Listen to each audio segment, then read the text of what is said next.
এখন আমরা রেডি হয়ে পড়েছি। বাড়িতে এসে প্রচণ্ড ক্লান্ত ছিলাম, আর এসেই ফ্রেশ হয়ে নিলাম, যেহেতু সকাল থেকে স্নান হয়নি। তো ফ্রেশ হয়ে নিয়ে এবার আমরা ডিনারের উদ্দেশ্যে বেরাচ্ছি। দেখি ডিনারে কি করি, সেটাও তোমাদের সঙ্গে শেয়ার করব। তো আমরা কিন্তু ঝটপট রেডি হয়ে বেরিয়ে পড়েছিলাম খেতে যাওয়ার উদ্দেশ্যে। তো আজকে আমাদের ইচ্ছা ছিল যে কোনো জায়গায় আমরা স্ট্রিট ফুড খাবো। রাস্তায় বেরিয়ে খুব সুন্দর সুন্দর জায়গায় অনেক রকমের ভ্যারাইটি খাওয়া দাওয়ার তৈরি হয়।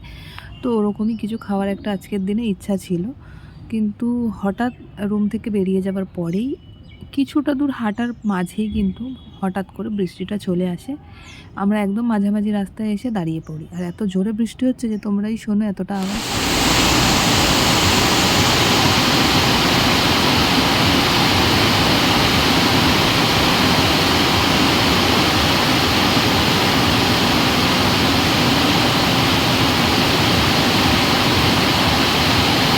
ফুকেতে পাটাং বিচের পাশে অনেক বৃষ্টি, আর আমরা বৃষ্টি পাইনি দুদিনে, বাট আজকে এটা একদম হঠাৎ।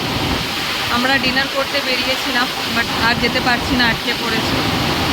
আওয়াজ, প্রচণ্ড পরিমাণের আওয়াজ শুনেই বুঝতে পারছো কতটা পরিমাণে ফুকেতে বৃষ্টি হচ্ছে।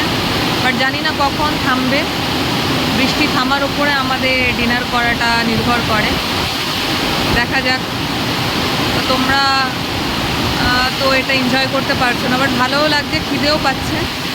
বৃষ্টিটা আমরা এনজয় করছি। কলকাতায় থাকাকালীন আমরা ভিডিও দেখছিলাম, বাট আজকে সেটা পেয়ে গেল। তো চলো দেখা যাক কতক্ষণ থাকে এই বৃষ্টি।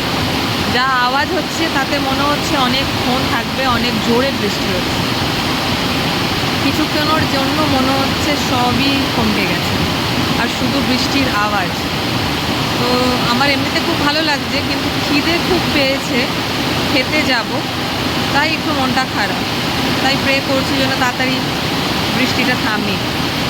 চলো কী খাচ্ছি সেটা নিয়ে পরে আবার একটা ভিডিও করব, এটা তোমাদের আপডেট দিলাম। দেখা হচ্ছে নেক্সট ব্লগে। তো আজকের ভিডিওটা ডিনার দিয়ে শেষ করলাম। Bye bye.